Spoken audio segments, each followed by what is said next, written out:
이제 어떤 생각을 갖게 되냐면, 이제 외국 물리치기 힘들다. 차라리 이들의 선진 과학과 기술을 받아들여서 군사기구에서 일본을 근대화시켜야겠다는 생각을 갖게 돼요.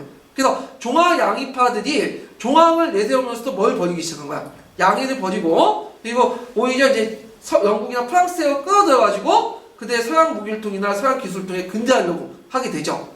그러면서 근대하려니까 누가 방해되는 거야? 막부가 방해되죠. 그러면서 이제 사스마나 조슈본의 강경파들이 다시 들고 일어나서 번정을 다시 바뀌게 되죠. 그래서 온건파들은 다 물러나고 보수파는 물러나고 사스마 조슈본을 누가 차지하게 되냐? 강력한 종황 양위파들이 종합파들이 이제 장악을 하게 돼요. 이때. 자, 그러니까 이제 그 막부에서 조슈본의 쿠데타가 일어나고 막부의 변주가 쫓겨나고 보수파 쫓겨났다. 그래서 예전에 강력한 종합파들이 권력을 장악했다고 소문을 들으니까 이거 안 되겠다 해가지고 막부에서 뭐예요? 군대를 파견하죠. 진압하려고. 이게 제2차 조슈 정벌이죠. 근데 그때 그 이전에 그 사스마 번도 다시 정변이 나가고 이들도 이제 뭐냐면 강력한 강경파들이 장악하기 시작했죠. 그래서 사스마 조슈본이 예전에 사이가 안 좋았는데 이걸 이제 중재해준 사람이 누구냐면 사카모토 노마라는 사람이야. 도사 무사였다. 이 사카모토 도마에 의해서 서로 중재를 해가지고 무슨 군사동맹이 있죠? 샤츠 군사동맹이 맺어지죠. 예, 샤츠 군사동맹. 예. 그래서 이 샤츠 군사 비밀동맹인데 174페이지 펴보세요. 자, 이 샤츠 군사 비밀동맹은 1886년이 아니라 1866년이에요. 그 연도 곤치세요. 1866년으로. 예. 자, 하여튼 샤츠 군사 비밀동맹은 비밀동맹이 때 모르고 있었어. 그래갖고 그 당시 막부가 조슈를 칠 때니까 너네 군대 동원해라 하니까 어떻게 돼요? 거부하죠. 그래서 어쩔 수 없이 막부의 군대가 이제 조슈를 공격했는데 이 조슈는 이미 준비 다 해놓고 있어. 그래서 영국과 프랑스를 끌어다가 또 영국과 프랑스의 무기를 해가지고 근대식 무기를 장착하고 싸움은 누가 이겨요? 네. 이 조슈군에 의해서 이기죠. 그러니까 야 막부가 이제 당황한 거야. 거기다가 고메이 청왕이 죽고 누가 등장하냐면 그날 메이지 청왕이 등장해요. 이 메이지 청왕은 누굴 또 끊어지냐면 예전에 본가 아니라 혁신파 공격들, 그러니까 막부를 타도하지 않는 혁신파 공격들 자신 주위에 포진시켜. 그러니까 군사적으로 힘이 약하고 그 다음에 정치적으로 이제 지위가 떨어지고 그러니까 이거 안 되겠다 살아야 되겠다 해가지고 그 당시 누구의 위결을 받아들였어요. 그 당시 이제 도사변이었던 도사변주가 누굴 시켰냐면 이 사카모토 노마를 시켜갖고 중재안을 내거죠. 그래서 차라리 누구한테 권력을 넘겨라. 청왕께 넘기고 대신에 도쿠가 집안 등 여러 들이 같이 연합해서 사스마나 조슈나 도쿠가 집안이 서로 연합해서 정치를 같이 하자. 그래가지고 이것을 하는데 이것이 뭐라고 하냐면 대정봉안이라고 하죠. 그래서 사카모토 노마의 의견을 듣고 그 당시 이제 막부가 정권을 누구한테 넘기죠? 청왕한테 넘기죠. 근데 이걸 이제 뭐라고 하여튼 넘겼는데 이거에 대해서 이제 넘기고 나서 이제 청왕이 이제 집권을 하게 돼요. 실권을. 근데 이거에 대해서 같이 정치했던 사스마 조슈본 같은 것들은 막부와 같이 정치하기 싫다. 그래서 어떻게 쿠데타를 일으키죠. 그래서 막부를 아예 몰아내버리고 메이지 청왕을 내세워가지고 그 당시 이제 회의를 거쳐서 막부가 가지고 있는 땅이나 지위를 다 뺏어버려요. 그러니까 당연히 막부가 어떻게 됐어요? 반발하죠. 그래서 막부의 자녀 세습과 새롭게 이제 신정부사에 전쟁이 일어나죠. 이게 보시 전쟁인데 이 보신 전쟁에 누가 이기죠? 그 당시 이제 새로운 신정부가 이기죠. 그러면서 막부를 멸망시키고 수도를 이제 막부의 중심지인 에도 옮기면서 이때 메이지 유신이 출발하게 되는 거죠. 네. 자세한 사항들은 제가 여기 또 문제 분석에 실어놨으니까 한번 읽어보세요. 자, 하여튼 이게 되게 복잡한데, 자, 한번 이제 그 문제를 보죠. 자, 32번에 1번 보면, 자, 기획의 주요 내용은 시모다와 하코타타의 개항과 제한무역 허용, 영사주재 허용 등인데, 자, 이 미일수 통상조약이 아니라 이건 뭐죠? 1854년에 맺은 미일 합친조약이죠. 네, 내용은 틀렸고요. 자, 니은을 둘러싸고 개교 사이버 닷컴원의 세이나 전쟁이 일어났다. 아니죠. 이걸 둘러싸고 해서 치안 문제를 계기로 해가지고 어떤 파가 종합 양위파들이 등장했죠. 그래서 종전의 양위파가 종합파와 결합되면서 당 막후적 성격을 띠게 되죠. 세이나 전쟁은 서남 전쟁인데 이거는 이제 메이지 유신이 끝나고 나서 그 당시 메이지 유신 정부가 개화 정책들이 지존 사무라이들의 어떤 특권들을 박탈하고 하니까 사무라이들이 열받아가지고 그 당시 사이코 다카모니를 중심해서 일어났던 것이 이제 뭐냐면 그 서남 전쟁이죠. 이걸 진압하고 나서 그 당시 불만 사족들은 어디로 가죠? 자유민권 운동을 전환하게 되죠. 자, 그 다음에 3번이 이게 문제가 많았던 건데, 자, 이 운동의 실패로 세국 정책이 폐기되고 개국어 정책으로 전환됐다. 세국어 맞고 개국어 맞거든요? 세국 정책 개국어 했는데, 종합양위 운동 자체가 실패했어요? 아니죠. 종합양위 운동의 실패가 아니라 이거는 종합과 양위 중에 뭐예요? 양위는 버리고 종합을 선택하고 서양과 서로 이제 연합해가지고 막을 타도한다는 근본적인 거는 계속 남아있었죠? 네. 그걸 왜 내가 틀렸는지 좀 이상해, 이거에. 그래서, 만약에 출제자의 의도 보면, 그냥 종합양위 자체를 포기하고, 서양세의 패배는 종합양위 자체 포기하고 종합운동을 통해 근대운동을 해석했다 해서, 종합양위 자체, 양위 버린 것 자체를 종합양위 운동에 실패한 본 것 같은데, 제 생각은 그게 아니라, 종합양위 운동 중에 양위만 버리고, 종합운동 계승해서 근대운동 계속 연결됐다고 보는 게 훨씬 더 맞을 것 같아요. 그래서 그 해석에는 제 생각을 적어 놓은 거예요. 그리고 주에는 그 출제자의 의도를 적어 놓은 거고요. 주 65번에 그 출제자의 의도 적어 놨거든요. 근데 문제가 약간, 문제가 있는 그, 지문이에요, 이거는요.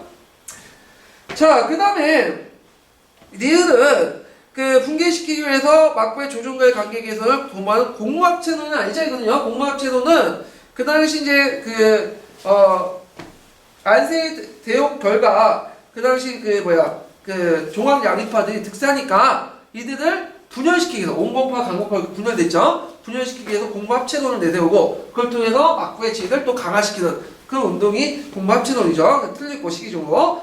자, 미호는 사카모토 로마 등에 제안한 평화적인 정권 이양 계획에 따라 진행됐다. 맞죠? 근데 이게 책마다 다른데 아틀란스 중국사 같은 경우에는 어떻게 적혀있냐면 그 당시 이제 아틀란스 중국사에는 일본 도사 문사였던 사카모토 노마의 건의를 수용했다고 적혀있거든요. 근데 이 아틀란스 중국사 외에 다른 책에서는 어떻게 되어 있냐면 도사 범주였던 야마노우치 교시기가 시국의 평화적 수습을 위해서 막부에 건의했다고 되어 있어요.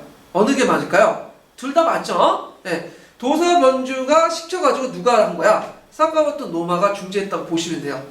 네. 이렇게. 자, 책마다 좀 약간 다르게 기술되어 있는데 이건 둘 다 맞는 내용이에요. 자, 그래서 이 문제가 좀 약간 문제가 어려웠다.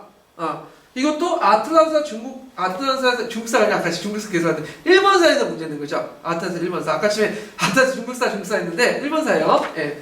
자, 그래가지고 이렇게 이제 풀어봤고요. 자, 그 다음에 이제 쭉쭉 넘어가서 서양사 넘어가죠. 서양사.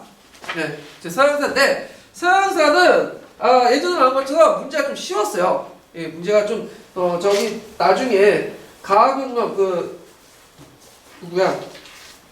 뉴턴의 그 만유인력 법칙 제외하고는 문제가 좀 쉬웠거든요. 자, 그러면 보면요. 우리가 언제 시작했죠?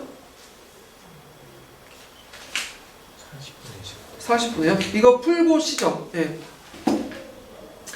자, 기억과 니은에 대해서 설명 오는 것은, 자, 이건 어떤 문제냐면, 페리클라스 문제예요, 페리클라스. 보통 이제 그리스 역사 자료 기출 내는 것은, 페리클라스와 썰론이거든요? 되게 문제 나오면 그래요. 어쩌다 이제 클레이스텐네스와 페리시스토스도 약간 지문으로 나오고 그러는데, 이거는 이제 페리클라스와 관련된 문제죠. 페리클라스는, 여러 개혁을 했어요. 그 당시 살라미스 승리를 해결 계기로 해서, 하층민들이 수병에 많이 참여했죠? 그래서 그들을 이제 정치에 참여시키고, 민주주의 개혁을 했던 사람은 유명한데, 이 개혁 내용을 대략 살펴보면, 모든 성인 남자들에게 민회를 참여할 수 있는 권리 주고요. 그 다음에 민회의 입법권을 더 강화시키고, 그리고 그 시민법정에 많은 권한들을 주죠. 그래서 관리 후보자의 자격심사라든지, 행정감사라든지, 재무관리라든지, 이런 것들을 두고요. 그 다음에 이제 빈민들의 정치 참여를 위해서 수당제와 추천제를 실시하고요. 그 다음에 아테네 복구 사업을 하죠. 페르시아 전쟁 동안 그때 이제 많이 파괴됐던. 그래서 무슨 신전을 주죠? 파르타나 신전을 이제 건축을 하게 되죠. 그 과정에서. 자, 그러면 그 관련된 내용들을 이제 보면요. 자, 아테네의 지도자가 된 그가 이렇게 있는데, 자, 1번 보면, 기억, 스파르타의 평화적 관계를 주장하면서 에피알테스와 대립했다. 이건 틀려요. 이걸 보기 전에 이제 좀 보면요. 자, 페르디카스가 정권을 장악하기 전에 두 명의 유명한 정치가가 있었어요. 정치가가. 누구였냐면, 엘피아데스와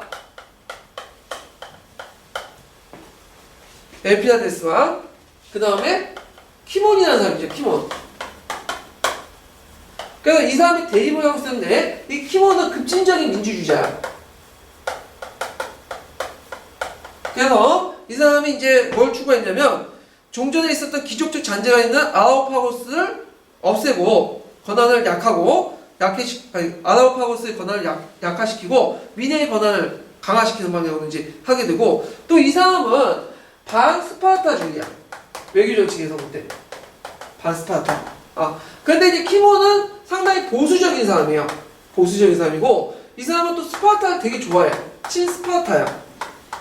외교 정책에서. 그 어떤 일이 있었냐면 그 당시 그 스파르타에서 그 헤노타이라는 노예 반란이 일어났어요. 근데 스파르타가 요청하지도 않았는데 이 키몬이 자진으로 아테네 군대를 거기 스파르타에 파견한 거야. 그러니까 스파르타가 열받아가지고 자존심 상해갖고 이들 물리친 사건이 있거든요. 그때 이 사건을 계기해서 키몬의 지위가 어떻게 돼요? 떨어지죠, 정치적으로. 왜 굳이 요청을 안 했는데 왜 파견하냐, 알아서. 그래갖고 아테네 시민들 분노를 사가지고 권력이 누구한테 넘어가죠? 엘피알데스로 해가지고 넘어가요. 그래서 엘피알데스가 나름대로 민주주의 개혁을 하고 있었던 차에 이 사람이 원인 모르는 그 이유로 해갖고 죽게 돼요.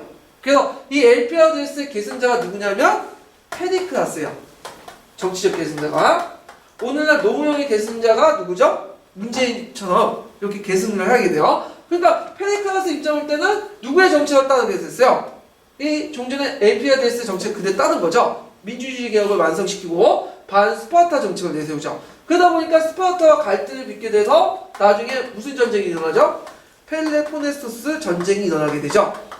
그래서 이 전쟁 와중에 페리클라스는 패스트에 죽게 되는 거죠. 자, 그래서 알피아데스와 대립했다는 게 보다는 상대적으로 뭐와 대립했다고 보면 되죠? 키몬하고 대립했다 이렇게 보시면 되죠. 페리클라스는.